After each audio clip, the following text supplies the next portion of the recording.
नमस्कार, news and competition के रगड़ चैनल में आपका स्वागत है। देखते हैं उत्तराखंड की 10 महत्वपूर्ण खबरें। पिथौरागढ़ में तिहरा हत्याकांड, ताई, भाभी और बहन को काट डाला। उत्तराखंड में औद्योगिक विकास के हर संभव प्रयास करेगी सरकार, धामी। लोगों के लिए आफत बने बिजली के मीटर। जमीन के अधिग्रहण के बजाय बुनियादी सुविधाओं पर जोर। वाइब्रेंट विलेज जसपुर को मिलेगा पीएम का पत्र। उत्तराखंड में पेंशन कानून लागू, अधिसूचना जारी। उपनल कर्मचारियों का एक मंच पर आएंगे। गढ़वाल में सफल छात्रों ने बांटी खुशियां। गोपेश्वर, कर्णप्रयाग और थराली में होनहार छात्रों को मिली बधाइयां।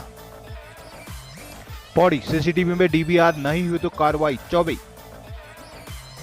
कोर्ट के आदेश पर ईई के पदों प्रमोशन करें UPCL management. CBSE result, Kumaon के 4 जिलों में छात्राएं तो 2 में छात्रों का रिजल्ट बेहतर। अल्मोड़ा में हुई बैठक में डीएम ने अधिकारियों को दिए निर्देश, कोसी में कूड़ा डालने वालों पर कार्रवाई करें अधिकारी। नमस्कार, समाचार विस्तार से।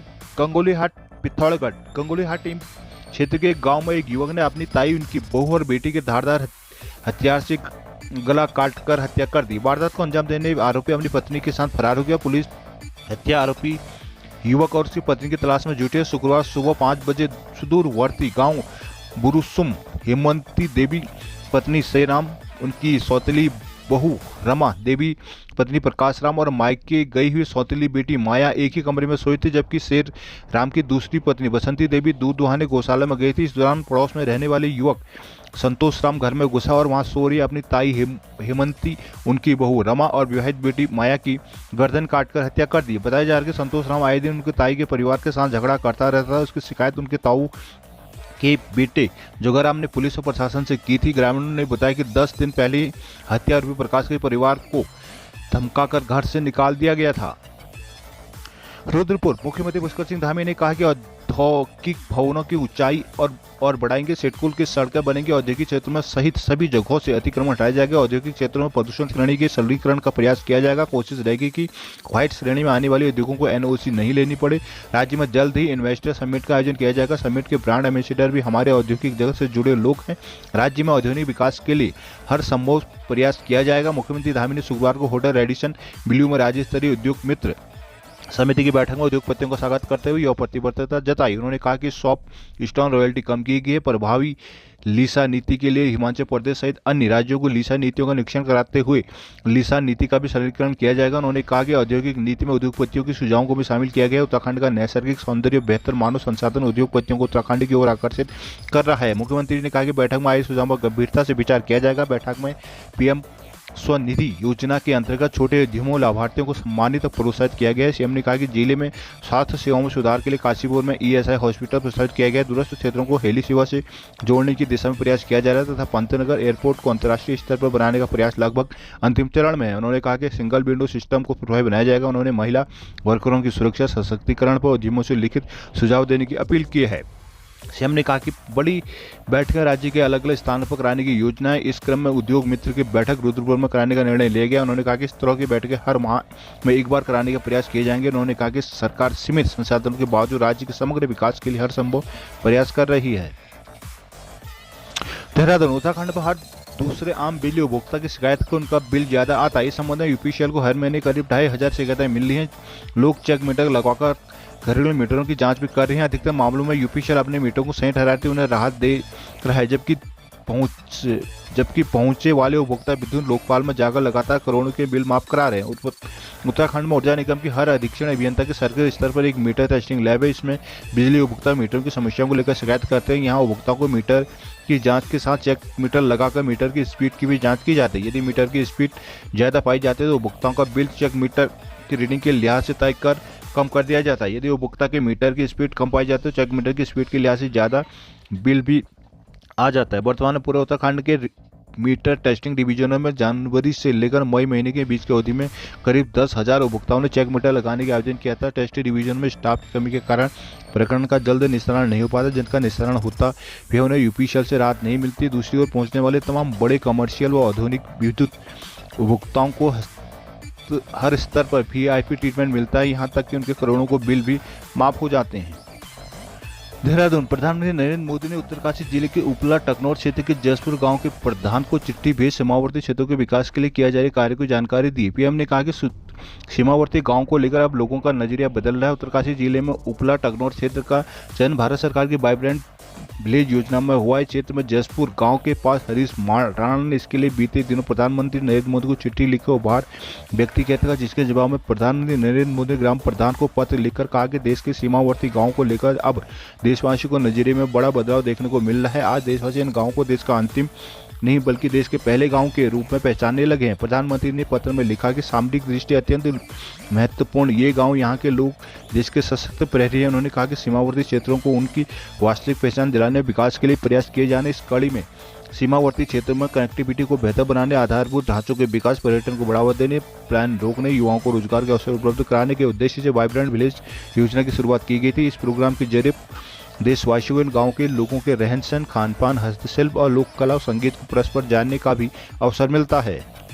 देहरादून। ग्रैंड बजट सत्र में पारित उत्तराखंड पेंशन हेतु अधिहारी सेवा तथा विधि मान्यकरण विधेयक 2022 विधिवत कानून बन गया है। विधायी और संसदीय कार्य विभाग ने शुक्रवार को इसकी अधिसूचना जारी कर दी, जिसके प्रदेश सचिव शहनशाह मोहम्मद दिलवर दानिश ने कहा कानून वर्ष 1961 में मान्य होगा।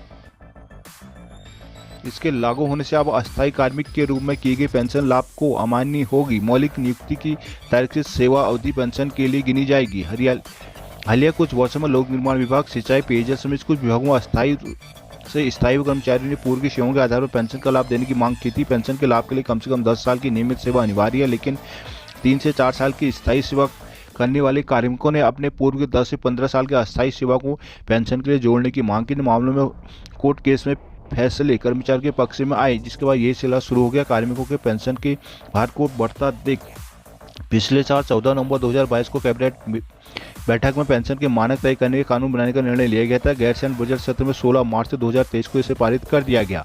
माध्यमिक शिक्षक संघ के अध्यक्ष अनिल शर्मा का कहना है कि अस्थायी कार्यकाल की सेवाओं को पेंशन के लिए न गिना जाना कर्मचारियों के साथ नाइंसाफी है। उन्होंने कहा कि अधिसूचना का अध्ययन किया जा रहा है। यदि शिक्षक कर्मचारियों को प्रभावित होते दिखेंगे तो हाईकोर्ट में इस कानून को चुनौती दी जाएगी।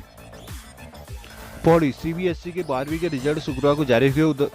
शहर में बीआर मॉडर्न स्कूल के छात्र छात्राओं का दबदबा। स्कूल के आयुष लिंगवाल ने 98% अंक हासिल कर शहर में टॉप किया। स्कूल में 18 छात्र छात्राओं ने 90% से ज्यादा अंक हासिल किए। शुक्रवार को जारी 12वीं के रिजल्ट में बीआर मॉडर्न स्कूल का दबदबा रहा। साइंस वर्ग के आयुष लिंगवाल ने 98% अंक हासिल किए। सानिध्य ने 96.2% हासिल कर दूसरा स्थान और दिव्यांश कुमार ने 95.8% अंक हासिल कर तीसरा स्थान प्राप्त किया। आयुष लिंगवाल ने केमिस्ट्री में 100 में से 100, सानिध्य उनियाल ने कंप्यूटर साइंस में 100 में से 100 अंक हासिल किए। SGRR स्कूल में प्राची नोटियाल, नितिका थपरियाल के 85.4, सान पांथरी ने 80.8 अंक हासिल किए। केंद्रीय विद्यालय पौड़ी के 44 छात्रों में से 43 ने परीक्षा पास की। अंजलि थपरियाल ने 91.6% अंक हासिल कर पहला, निधि नोटियाल ने 87.8% हासिल कर दूसरा और माधुरी ने 87.2% अंक के साथ तीसरा स्थान हासिल किया। हिल्स इंटरनेशनल स्कूल में आशीष नेगी ने 88% अंक हासिल कर पहला स्थान पाया। स्नेहा कैंतुरा ने 81.2%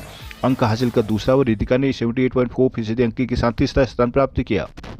Dehradun. Uttarakhand power junior engineer association अधिशासी अभियंता को सभी खाली पदों पर प्रमोशन किए जाने की मांग की। एमडी यूपीएसएल को पत्र लिख तत्काल हाईकोर्ट के आदेश पर इंजीनियरों को प्रमोशन किए जाने का दबाव बनाया। मैनेजमेंट पर जानबूझकर प्रमोशन लटकाने का आरोप लगाया गया। एसोसिएशन के केंद्रीय महासचिव पवन रावत ने कहा कि हाईकोर्ट ने 31 मार्च 19 मार्च को अपने दिए आदेश में साफ किया कि वरिष्ठ सूची के अनुसार अधिशासी अभियंता के सभी खाली पदों पर प्रमोशन किए जाए। कोर्ट के आदेश में मैनेजमेंट तत्काल प्रमोशन करे। कहा कि निगम ने 35 से अधिशासी अभियंता को पद खाली पड़े। ऐसे में कई इंजीनियर को अधिशासी अभियंता की दोहरी जिम्मेदारी निभानी पड़ी है। इसका सीधा असर उपभोक्ताओं को दी जाने वाली सेवाओं पर पड़ रहा है। दूसरी ओर योग्य और अनुभवी सहायक अभियंताओं का मनोबल प्रभावित हो रहा है।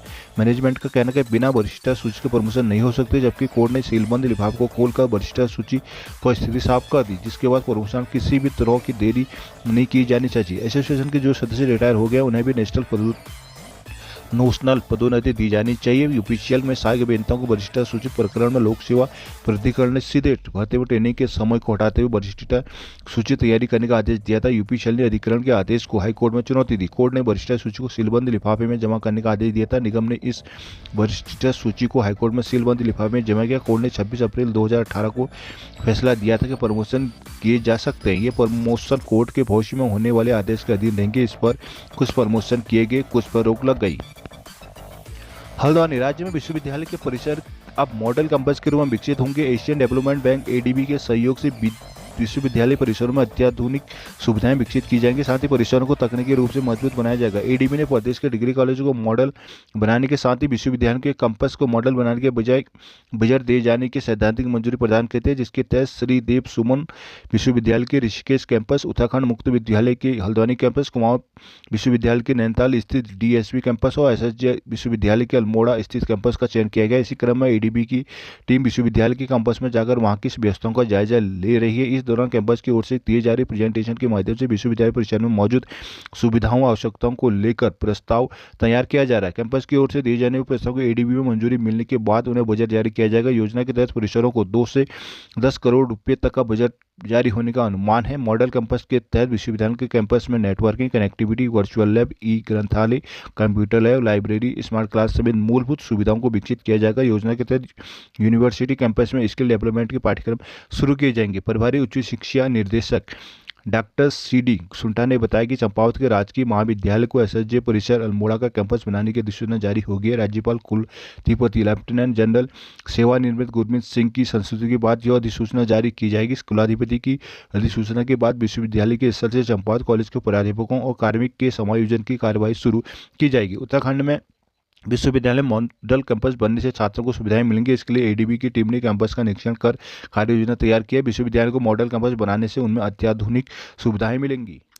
नैनीताल केंद्रीय माध्यमिक शिक्षा बोर्ड सीबीएसई की ओर से आयोजित हाई स्कूल परीक्षा में छात्राओं का परीक्षाफल बेहतर रहा, जिसमें मंडल के 4 जिलों में छात्राओं ने छात्रों को पछाड़ा, जबकि 2 जिले बागेश्वर चंपावत में छात्रों का परीक्षाफल बेहतर रहा। परीक्षाफल के अनुसार अल्मोड़ा में 88.53% छात्राएं सफल रही, जबकि छात्र 83.12% को ही उत्तीर्ण हुए हैं। नैनीताल जिले में 94.29% छात्राएं पास हुए, जबकि छात्रों का परीक्षाफल 92.52% रहा। पिथौरागढ़ जिले में परीक्षाफल 90.12% रहा। छात्राएं यहां भी आगे रही, यहां छात्रों का प्रतिशत 88.24% रहा। यूएस नगर में छात्राओं का परीक्षा परिणाम 88.66% रहा, जबकि छात्रों का परीक्षाफल 87.05 ही रहा। चंपावत बागेश्वर जिले में छात्राओं से छात्र का परीक्षाफल आगे रहा। चंपावत में छात्राओं का प्रतिशत 91.01% रहा, जबकि यहां 82.64% छात्राएं ही उत्तीर्ण हुई हैं। बागेश्वर जिले में 76.19% छात्र सफल रहे, यहां छात्राएं पीछे रही। बागेश्वर में छात्राओं का परीक्षाफल 72.01% ही रहा।